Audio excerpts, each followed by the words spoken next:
New York President Barack Obama spent Friday hanging out with students at Pathways in Technology Early College High School before telling them they're starting something across the country in a speech in the Brooklyn School's auditorium.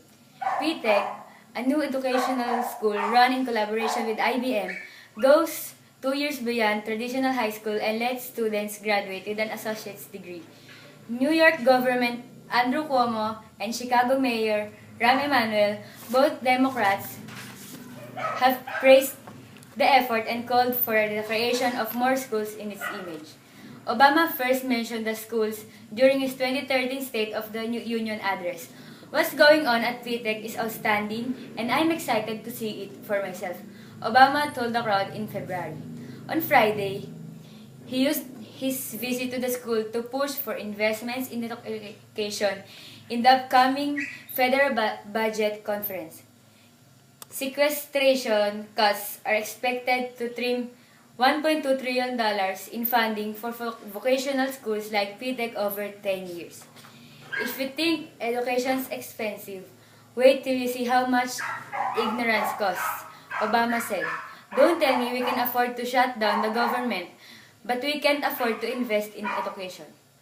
Education investments are key, he said, because of an increasingly global economy. Those countries are working every day to out-educate and out-compete us, he said, calling the days when a high school degree was sufficient for stable employment over and not coming back. He ran through the administration's education priorities, expanded preschool, getting school access to high-quality internet service, controlling costs, and boosting teacher quality. Before the event started, New York politicians squeezed into small plastic chairs, vying for a good spot.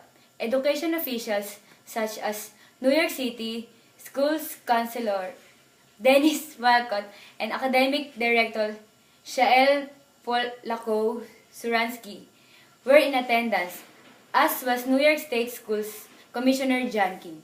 American Federation of Teachers President Randy Weingarten appeared as well. Michael Mulgrew, President of the United Federation of Teachers, rubbed shoulders and even appeared to hug.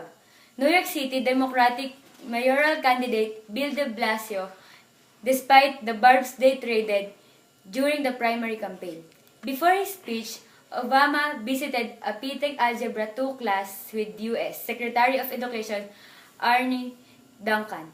According to a poll report, he quipped that a student in the class should tutor his daughters, Sasha and Myla, since he's no longer the best homework helper. I liked math, but then it started to get harder, Obama said, and so that can be frustrating. In his speech, Obama said he was impressed by the math class. So much so, he said that it got him thinking whether it's too late to send Congress here. You guys have opportunities here that you don't find in most high schools yet, he told the PTech assembly. You'll be in demand. PTech took root as part of the larger Paul Robeson High School, which the Bloomberg administration chose to shut down. The school stopped accepting 9th grade students in 2011.